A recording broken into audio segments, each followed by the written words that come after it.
Mula sa bayan ng Paluan, muli tayong tatawid ng dagat sakay ng bangka papunta sa isla ng Lubang na bahagi pa rin ng Mindoro.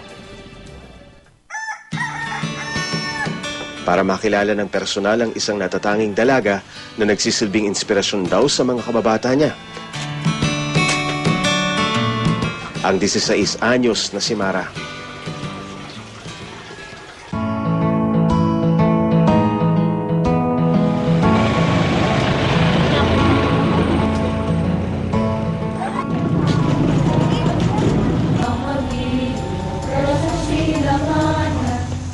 Napansin naming hindi lubusang nakakasabay si Mara sa pag-eehersisyo. Ipinanganak kasi siyang walang kamay at braso. Pero di naman siya papatalo sa kanyang mga kaklase pagdating sa liksi at listo.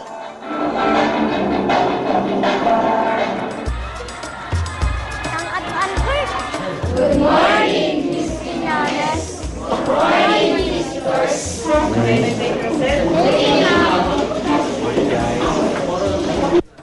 Nasa third year na si Mara dito sa Stella Maris School. Isang taon na lang, gagraduate na siya sa wakas. Bagay na di pa rin niya lubos na mapaniwalaan. O gamitin naman natin bilang pang-abay. Akala ko po hindi na po makakapag-aral. Kasi po ganito lang po ako. Tapos po yun, nakakapag-aral na po. Kakasulat po ako. Tapos in-scholar po ako ni Father Bossy. Tumulong po sa akin. Ano po, mag-aral po. Gusto ko nga po makapagtapos ng pag-aaral. Para po makatulong po sa akin mga magulang. Kasi po, mahirap lang po kami. Abay na ba pag sinabi natin, masayang-masaya si Mara ngayon? Nung una raw ay nahirapan din si Mara na makihalubilo sa ibang mga bata. Pero hindi siya nagpatalo sa mga panunukso sa kanya. Walang kamay po daw. Yun po. Sabi po ng mga teacher, wag ko na lang po daw pansinin. Pero po sasabihin naman po sila. PM4. Okay, go to your group. Simula po nung elementary po ako. Minayari po yun ng nanay ko para po sa akin. Yung sulatan ko po.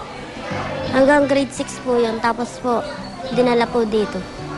Para po gamitin. Kuwari po, may mga activities po. Binubuhat po yung upuan ko po. Para po makaupo po ako. Si Mara, very good po siya. Ang kanyang mga notebook, kumpleto. Kaya siya ay nagsisilbing inspirasyon sa kanyang mga kaklase. Paa ang kanyang ginagamit pagsusulat.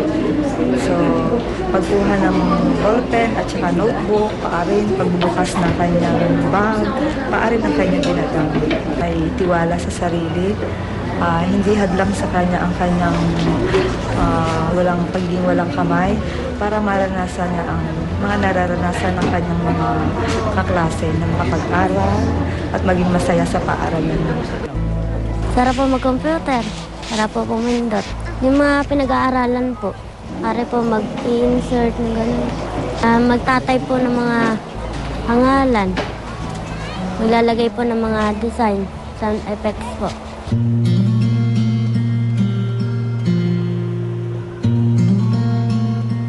Walo po kaming magkakapatid. Ako lang po ang ganito sa aming magkakapatid. Pero po maswerte pa rin naman po ako.